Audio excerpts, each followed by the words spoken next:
नांदेडचे काँग्रेसचे नवनिर्वाचित खासदार वसंतराव चव्हाण माझ्यासोबत आहेत. सर, स्वागत आहे साम टीव्हीमध्ये. खासदारमधून दिल्लीमध्ये पहिल्यांदा आलेला आहात, काय पहिली प्रतिक्रिया आहे?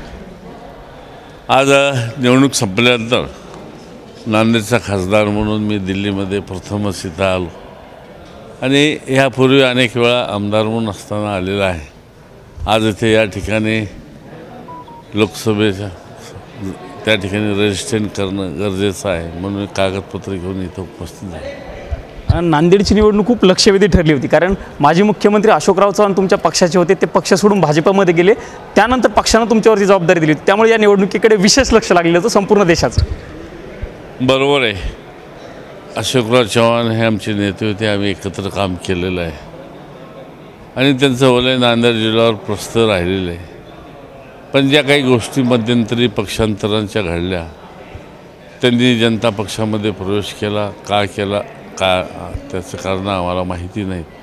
पण आम्ही तिथं समावू शकलो नसतो जनता पक्षामध्ये, म्हणून आम्ही आमचा काँग्रेसचा गड राखण्यासाठी मी असेल, माझे आमदार हनुमंतरावजी असतील, माझे आमदार माधवराव जळगावकर असतील, आजी आमदार जळगावकर आहेत, आमदार हंबर्डे अण्णा आहेत आणि अशा अनेक कार्यकर्ते काँग्रेसचे प्रमुख आम्ही काँग्रेसमध्येच राहून ही निवडणूक जिंकली असं मला. ज्या पद्धतीनं लोकसभेला अशोकराव चव्हाण असतील किंवा प्रतापराव चिखलीकर असतील यांच्या गडाला सुरुंग लावण्याचं काम एक प्रकारे काँग्रेस आणि तुम्ही सगळ्यांनी केलेलं आहे. तीच परिस्थिती आगामी काळामध्ये होणाऱ्या विधानसभेच्या निवडणुकीला दिसेल, कारण 4 महिन्यानंतरच लगेच विधानसभेच्या निवडणुका होत आहेत. बरोबर आहे.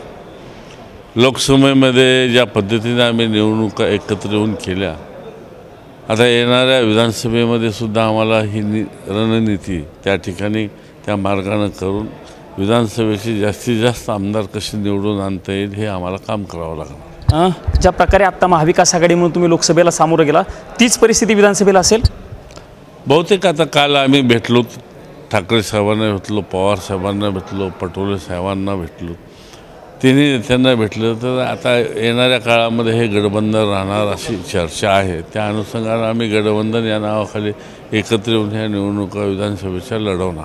शेवटचा प्रश्न, एकत्र लढलं तर सगळ्यांना फायदा होईल असं वाटतं तुम्हाला? सेपरेट लढलं तर जास्त फायदा होईल काँग्रेसनं की एकत्र लढलं तर फायदा होईल? हा प्रश्न यासाठी विचारतोय, काँग्रेसचे सध्या जास्त खासदार निवडून आलेले आहेत लोकसभेमध्ये. बरोबर आहे.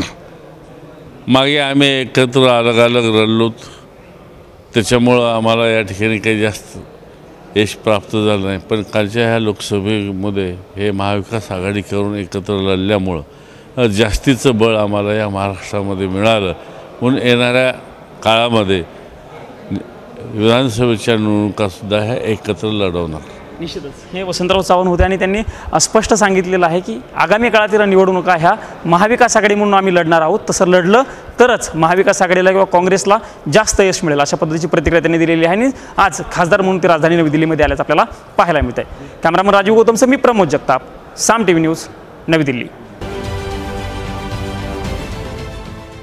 देश विदेशातील प्रत्येक घडामोडींचे लाईव्ह अपडेट मिळवण्यासाठी आता साम टीव्हीच्या सर्व सोशल मीडिया प्लॅटफॉर्मला लाईक, फॉलो आणि सबस्क्राईब करा. तसंच सर्व नोटिफिकेशनसाठी बेल आयकॉन प्रेस करायला विसरू नका.